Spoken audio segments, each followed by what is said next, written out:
झारखंड सरकार कबड्डी को अच्छा खासा बढ़ावा दे रही है। इस बात को लेकर के पहले शहीद विनोद बिहारी महतो कबड्डी टूर्नामेंट का आयोजन किया गया। इस आयोजन में प्रमुख रूप से बबली कुमारी जो कबड्डी की कोच है उसने हद तक मेहनत किया और इस टूर्नामेंट के ऑर्गेनाइजर में इसकी अहम भूमिका रही। साथ में रिंकू कुमारी DSC यानी कि खेल विभाग ने भी भरपूर सहयोग दिया, जिससे कि यहाँ के बच्चों का कबड्डी के प्रति जागरूकता बढ़े और खेल में उत्सुकता बढ़ सके। इस बात को देखते हुए सिंदरी विधायक चंद्रदेव महतो भी इस कबड्डी टूर्नामेंट में शामिल हुए और बच्चों को कबड्डी खेल के प्रति जागरूक किया। प्रेस वार्ता में उन्होंने कहा कि झारखंड सरकार कबड्डी मैच को लेकर के हद तक प्रयासरत है। यह हमारे गांव का खेल है, यह हमारी मिट्टी का खेल है और हम चाहते हैं कि इस खेल को बढ़ावा मिले और यह खेल इंटरनेशनल मार्केट यानी कि ओलंपिक खेल तक जाए। यही हमारी कामना है। हमारे देश का यह सुप्रसिद्ध खेल है कबड्डी, जो हर कोई खेल है, बच्चा हो या बुरा हो, गांव हो या देहात हो, कबड्डी हर किसी ने खेला है और इससे बढ़िया खेल और कुछ नहीं है। आइए देखते हैं चंद्रदेव महतो को प्रेस मीडिया से क्या कुछ कहा कबड्डी खेल के बारे में। शहीद विनोद बिहारी महतो कबड्डी टूर्नामेंट का एक दिवसीय आयोजन किया गया है। निश्चित तौर पे ये खेल हमारी धरती से जुड़ी हुई है और इसको बच्चों के प्रमोट करने के लिए दिल्ली विधायक चंद्रदेव महतो जी खेत जिलाधिकारी और यहाँ के संयोजक किस नजरिए से देखते हैं, मतलब कि खेल को कितने और प्रोत्साहित करने की आवश्यकता है सर? ये खेल इस क्षेत्र में हम लोग पहली बार आयोजित करवा रहे हैं और इस आयोजन के क्रम में तैयारी के क्रम में हम लोगों ने देखा कि यहाँ प्रतिभा की कमी नहीं है। उन प्रतिभाओं को तलाशने का जरूरत है और तलाश के लिए आज हम लोग यहाँ खेल करवा रहे हैं। तलाश के क्रम में जो प्रतिभा आएगा उसको हम लोग आने वाला समय आगे तलाशने का भी काम करेंगे। सर, इस कबड्डी खेल को ओलंपिक में शामिल करने की मांग भी चल रही है, प्रोसेस की है। क्या बोलना चाहेंगे, क्या झारखंड से मतलब कि ऐसे खिलाड़ी निकाल करके आप देंगे जो ओलंपिक अगर अलाउ करता है, कबड्डी को मान्यता देता है तो मतलब कि ओलंपिक खेल सके? सबसे पहले तो झारखंड के कुछ रहे हैं कि अभी भी ऐसे प्रतिभा है जो राष्ट्रीय स्तर पर रहे हैं, उनमें भागीदारी झारखंड की बढ़ाने का प्रयास होगा और उसके बाद यदि ओलंपिक में मिलता है तो निश्चित रूप में हॉकी में जैसे है उससे कहीं ज़्यादा कबड्डी में झारखंड के खिलाड़ी मिलते हैं। सर, एक और छोटा सा सवाल है, कबड्डी से अगर यहाँ का युवाओं का भविष्य सुधरेगा किसको बता चाहिए? इसका जीता जाता उदाहरण मैम है जो पूर्व खिलाड़ी भी रही है और अभी जिला खेल कार्यालय में जिला खेल समन्वयक भी है। जिला खेल समन्वयक के रूप में काम कर रही है। तो करियर का एक स्कोप ये भी है, सरकारी सेवा, उसके बाद केंद्रीय एजेंसी, रेलवे, इस सब में वैकेंसियों में जो है उन सब में भी जा सकता है। खेल में भी यदि अच्छा जगह राष्ट्रीय टीम में उसमें भी बहुत स्कोप बनता है। करियर के रूप में अभी खिलाड़ी जो खेल रहे हैं ये लोग भी समझते हैं, इसी के कारण इन लोग शुरुआत किए हैं। जागरूकता बढ़ रही है, रुचि बढ़ रही है और इस रुचि और जागरूकता को बढ़ाते हुए हम लोग प्रतिभा को आगे बढ़ाने का। सर, इसमें एक और छोटा सा बात है कि मट्टी की खुशबू जो है हर जगह क्रिकेट के मामले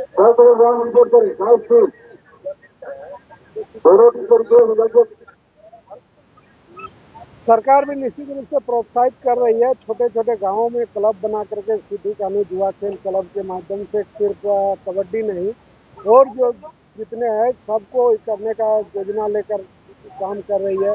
क्लब का रजिस्ट्रेशन भी हुआ है। जो क्लब लगातार उस नियमानुसार ही कर रहे हैं, पैसे भी आ रहा है। तो सरकार हर स्तर पर काम कर रही है यहाँ की खेल प्रतिभा को बढ़ाने के लिए और सरकार के योगदान से जागरूकता भी बढ़ रही है, प्रतिभा भी हम लोग को बढ़ रही है। आपके तरफ से आप बताइए कि आप क्या देना चाहते हैं? सबसे पहले तो जो कबड्डी का नई खेल हो पाता था, शुरुआत कराने का ही काम किए कि ताकि कबड्डी का खेल का भी आयोजन हो, सिर्फ एक जगह नहीं और कई जगह पर हम लोग कराएंगे। इसका प्रचार प्रसार हो, खिलाड़ियों में जागरूकता हो, उसमें रुचि हो, खिलाड़ी और मेहनत करके इस पर तैयारी करें। ये एक माहौल बनाना बड़ी जिम्मेदारी है और इस जिम्मेदारी को हम लोग उठाने का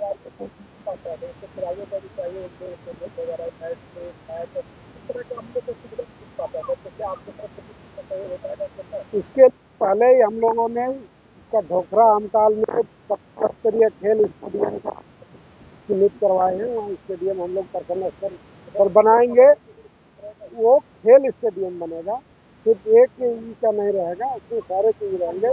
इसके अलावा भितिया में जो है फुटबॉल का, वहाँ भी एक हम लोग कोच का ही करवाएंगे। अब कोच ट्रेनिंग दे रहे हैं, कोशिश करेंगे कि 24 घंटा वो चले, वहाँ स्टे करके तैयारी करें बच्चे। ये प्रयास धीरे धीरे करना है। साथ साथ खिलाड़ियों में रुचि भी और जागरूकता को भी करना है, बढ़ाना है। तो इस बात ये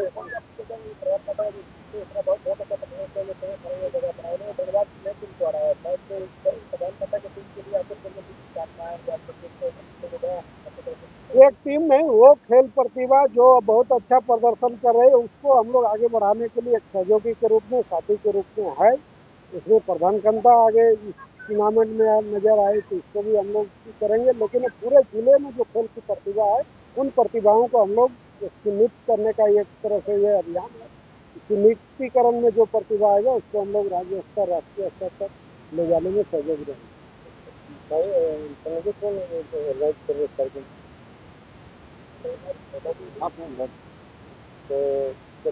महिला होकर के सर चीज़ों को इतना अच्छे से ऑर्गेनाइज कर रही हैं, एक खिलाड़ी होकर के, और उसमें मार्गदर्शन करके तहत से मिल रहा है, ये हमारे लिए बहुत बड़ी। आप बताइए कि भाई आज का जो ये खेल टूर्नामेंट, इसमें कितनी टीमें भाग ले रही हैं और गर्ल्स बॉयज अलग अलग टीमें, तो टोटल कितनी टीमें हैं और क्या ग्रुप है कबड्डी का ये एज फैक्टर को लेकर के? एज है आपका गर्ल्स बॉयज दोनों का 65 एज है और 8-8 करके गर्ल्स बॉयज दोनों 8-8 करके आगे खेल कर तो कितने बजे से चल रहा है और कब तक नतीजा आ जाएगा? तो बस अब फाइनली गर्ल्स टीम का फाइनल होने वाला है, बॉयज का फाइनल, गर्ल्स का फाइनल स्टार्ट होने वाला है, इसके बाद बॉयज का फाइनल। विधायक महोदय आपसे एक लास्ट सवाल, अपने विधानसभा क्षेत्र में तो बहुत अच्छा काम कर रहे हैं, लेकिन धनबाद के नजरिए से अगर देखा जाए तो धनबाद के विभिन्न प्रखंड में, विभिन्न विधानसभा क्षेत्रों में खेल के मैदान की बहुत ही कमी है। और फिर कबड्डी की बात है, कराटे वगैरह की बात करें, ताइक्वांडो की, तो ऐसे बहुत सारे बच्चे आए हैं जिनको तो बहुत अभाव गुजरना पड़ता है। सरकार इनके लिए कुछ नहीं कर पाती है। सूबे में आपकी सरकार है, अगर मान लीजिए कि अगर आपको मौका मिले तो ही पूरे धनबाद में मतलब खेल के स्तर को किस वजह से ये सरकार अपने स्तर से कर रही है, कई योजनाओं का मैंने पहले भी बताया। इसके अलावा यहाँ जो आप कहें पब्लिक सेक्टर की कंपनियां हो, निजी कंपनियां हो, उन लोगों को भी हम लोग जिम्मेवारी के साथ इसमें लाना चाह रहे हैं कि वो भी इस प्रतिभा को बढ़ावा देने के लिए आगे आए। दूसरे जिलों में जैसे देखते हैं कि जमशेदपुर में निजी कंपनी इसको बढ़ावा देने का काम कर रहे हैं, तो हमारे जिले में भी ऐसे कंपनियों की कमी नहीं है, लेकिन उनको इसमें जोड़ने की जरूरत है और वो काम हम लोग करेंगे। दूर से आई हैं आप कबड्डी को यहाँ पे प्रोत्साहित करने के लिए, क्या लगता है कि आप मेरे बहुत खिलाड़ी के जान से बचने की ज़्यादा खेलना करते हैं, ऐसे में मतलब राज्य सरकार की और अलग अलग कंपनियों की या निजी स्तर यहाँ पे? सबसे पहले तो मैं सभी को त्योहार बोलूँगी और धन्यवाद दूंगी, क्योंकि ये बबली है कबड्डी की बच्ची, आप देख सकते हैं पीछे हमारे कबड्डी की पूर्व खिलाड़ी रह चुकी हैं और वो खुद प्रशिक्षण भी दे रही हैं। और ये बहुत गर्व की बात है सर कि एक लड़की हो करके, इसी गांव की बच्ची हो करके, एक बहू हो करके इस क्षेत्र से निकल के इतने बड़े कार्यक्रम करने का जुनून जो इसके अंदर हम लोग देख रहे हैं। जिला खेल विभाग की तरफ से मैं जिला खेल समन्वयक हमारे उमेश लोहरा सर को आपको पता ही होगा सर, जिला खेल पदाधिकारी, जिनका बहुत ही ज़्यादा सहयोग रहा है खेल को लेकर के। इवन कबड्डी को लेकर के जब हमारे पास बबली आई सर से मिली तो सर तो इस कार्यक्रम में नहीं आ पाए, लेकिन उन्होंने कहा कि रिंकू आप जाइए, योगदान दीजिए अपना, और हम लोग ट्रॉफी वगैरह जो भी हमें समझ में आया हमने उनका प्रोवाइड करवाया। और फ्यूचर में हम लोग खेल को ऐसे देख रहे हैं सर, आप अभी देख ही रहोगे हमारे डीसी सर के द्वारा भी कार्यक्रम कराया जा रहा है। हर खेल को, ऐसा नहीं कि सिर्फ कबड्डी को, हर खेल को हम लोग प्रोत्साहित कर रहे हैं। आप स्टेडियम की बात कर ले, जो हमारा मेगा स्पोर्ट्स कॉम्प्लेक्स में जो कि भिन्न भिन्न प्रकार के गेम्स चल रहे हैं और हो रहे हैं फ्री ऑफ कॉस्ट, और बहुत सारे स्टेडियम भी बन रहे हैं। और हमारा सिद्धू कानून युवा खेल क्लब के माध्यम से भी खिलाड़ियों को योगदान मिल रहा है, जिसमें कि 25,000 रुपये सरकार की तरफ से उनको साल में दिया जा रहा है। और एक संगठन बना हुआ, उस संगठन के द्वारा इन लोग कार्य कर रहे हैं और खेल को और बढ़ावा दे सकते हैं। तो मैं चाहूँगी सर कि और भी खेल को बढ़ावा मिलता रहे, और सभी का सहयोग बहुत ही है इसमें। तो बहुत बहुत धन्यवाद। मेरा नाम रिंकू कुमारी, मैं कबड्डी के पूर्व खिलाड़ी हूँ और मैं आज जिला खेल समन्वय के रूप में धनबाद में खेल विभाग में कार्यरत हूँ। Thank you.